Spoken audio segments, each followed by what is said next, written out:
రాజేష్, ఇక వనపర్తి కాంగ్రెస్ పంచాయతీ అయితే కొనసాగుతూనే ఉంది. చిన్నారెడ్డి వివరణ తర్వాత తనకు ఇంకా ఎలాంటి పిలుపు రాలేదన్నారు. చిన్నారెడ్డి బ్లాక్ మెయిల్ రాజకీయాలు చేస్తున్నారని ఆరోపిస్తున్న ఎమ్మెల్యే మేఘారెడ్డితో మా ప్రతినిధి బసవరాజు ఫేస్ టు ఫేస్.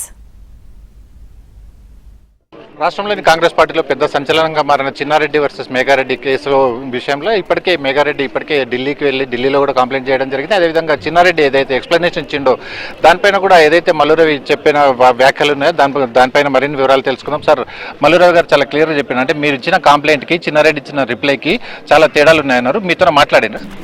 నాతో ఇంకా మాట్లాడలేదు.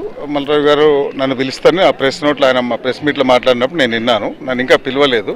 సో మీరే చెప్తున్నారు, మా క్రమశిక్షణ సంఘం చైర్మన్ మనం ఇచ్చిన డీటెయిల్స్కి ఆయన చెప్పిన ఆన్సర్కి చాలా డిఫరెన్స్ ఉందని మీరే చెప్తున్నారు. మా మల్లురవి గారు కూడా చెప్తున్నారు. నేను కూడా చెప్తున్నా, ఆయన ఇచ్చిన వివరణ చెప్పింది చాలా, పార్టీని అన్నది చాలా, ఆయన చెప్పింది చాలా తక్కువ. సో ఆ విషయంలో సాటిస్ఫాక్షన్ లేదంటే ఎవరు సంతృప్తిగా లేరని నా ఉద్దేశం. అంటే ఏఐసీసీ అనలేదు, పీసీసీ అనలేదు అంటున్నాడు, కానీ దాంట్లో చాలా మటుకు చాలా కీలకమైన విషయాలు మాట్లాడాడు. దానిపైన మీ కంప్లైంట్ ఎట్లుంది సార్? నేను ఆయన మాట్లాడిందే ఏఐసీసీని మాట్లాడున్నాడు.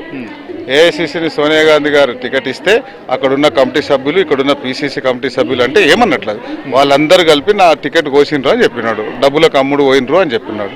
అవన్నీ ప్రూఫ్స్తో సహా, పేపర్ కటింగ్లతో సహా, వీడియో క్లిప్పులతో సహా, ఆడియో క్లిప్పులతో సహా మేము మొత్తం ఇచ్చున్నాం.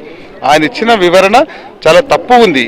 అవన్నీ పిల్లి కళ్ళు మూసుకొని పాలు తాగినట్లు. 8 సార్లు కాంగ్రెస్ ఎమ్మెల్యేగా బీఫామ్ ఇచ్చింది, ఒక్కసారి ఎమ్మెల్సీగా బీఫామ్ ఇచ్చింది. మళ్ళీ ఇప్పుడు కాంగ్రెస్ గవర్నమెంట్ వచ్చిన తర్వాత ప్లానింగ్ బోర్డు వైస్ చైర్మన్ ఇచ్చి క్యాబినెట్ ర్యాంక్ ఇచ్చింది. దాని తర్వాత సీఎం గారు తీసుకునాల్సిన ప్రజావాణి దరఖాస్తులు తీసుకునే కుర్చీ ఇచ్చింది. ఈ మధ్యలో ఈ ఎల్నీనో కమిటీకి సంబంధించిన రీసెర్చ్ కరువును ఎట్లా ఎదుర్కొన్న కమిటీ చైర్మన్ చేసింది. ఒక కాంగ్రెస్ నాయకునికి, ఒక కాంగ్రెస్ పార్టీ ఇంతకన్నా ఏం చేయాలి? ఇంకెక్కడ ఆయనకు సాటిస్ఫాక్షన్, ఎక్కడ తృప్తి లేదు.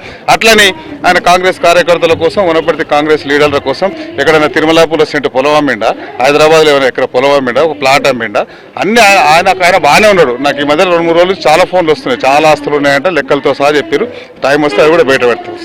సార్, ఇప్పుడు అంటే ఆయన చాలా ఆరోపణలు చేసిన, దాంట్లో ముఖ్యంగా అంటే ఆయన ఆరోపణల వెనకాల ఏంటంటే రాజ్యసభ సీట్ కావాలని, లేకపోతే ఎమ్మెల్యే కోటాలో ఎమ్మెల్సీ కావాలని అనేది కూడా మీరు ప్రజెంట్ చేస్తున్నట్టు కనిపిస్తుంది. దాన్ని ఏమంటారు సార్? మీరు కరెక్ట్గా చెప్పారు. సో ఆయన వెనకాల నేను అదే చెప్తున్నా, కాంగ్రెస్ పార్టీలో ఇక్కడున్న కాంగ్రెస్లు, ఇక్కడున్న ఓబీసీ చైర్మన్ కావచ్చు, ఇక్కడున్న పర్వతాలు గారు కావచ్చు, ఇక్కడున్న రవి కావచ్చు, వీళ్ళందరూ కాంగ్రెస్ పార్టీ సీనియర్ నాయకులు. మొన్న ఢిల్లీ పోయిన వాళ్ళు కావచ్చు, గాంధీ భవన్ పోయిన వాళ్ళు కావచ్చు, 40 ఏళ్ళు మోసిన వాళ్ళే వీళ్ళందరూ. ఆయనతోనే ఎవరున్నారు? బీఆర్ఎస్ వాళ్ళు ఉన్నారు, మాజీ ఎంపీపీలు, మాజీ జడ్పీటీసీలు. నిరంజన్ రెడ్డి ఆత్మగా పనిచేస్తున్నాడు. ఈయన పిఏ ఆయన ఇంటికి పోతాడు, ఆయన పిఏ ఈయన ఇంటికి పోతాడు, రోజు ఆ ఫోన్లలో మాట్లాడుకొని వాళ్ళు చేస్తున్నారు. సో ఆయన బీఆర్ఎస్ వాళ్ళకి పనిచేస్తున్నాడు. కాంగ్రెస్ కన్నతల్లి లాంటి కాంగ్రెస్ పార్టీ ఆయనకి ఇన్ని అవకాశాలు ఇస్తే కాంగ్రెస్ పార్టీకి ద్రోహం చేసే విధంగా మాట్లాడిండు. కాబట్టి నేను సంతృప్తిగా లేను, ఆయన మీద యాక్షన్ తీసుకోవాల్సిందని నా డిమాండ్. ఖచ్చితంగా చిన్నారెడ్డిని సస్పెండ్ చేయాలని చెప్పి ఇక్కడ డిమాండ్ వినిపిస్తుంది. 40 ఏళ్లుగా ఎన్నో పదవులు అనుభవించిన తర్వాత కూడా తనకు మళ్ళీ పదవి కాంక్షతో బ్లాక్ మెయిల్ రాజకీయాలకు దిగుతున్న చిన్నారెడ్డిది ఖచ్చితంగా పార్టీ నుంచి సస్పెండ్ చేయాలని డిమాండ్ మేఘారెడ్డి నుంచి వినిపిస్తుంది.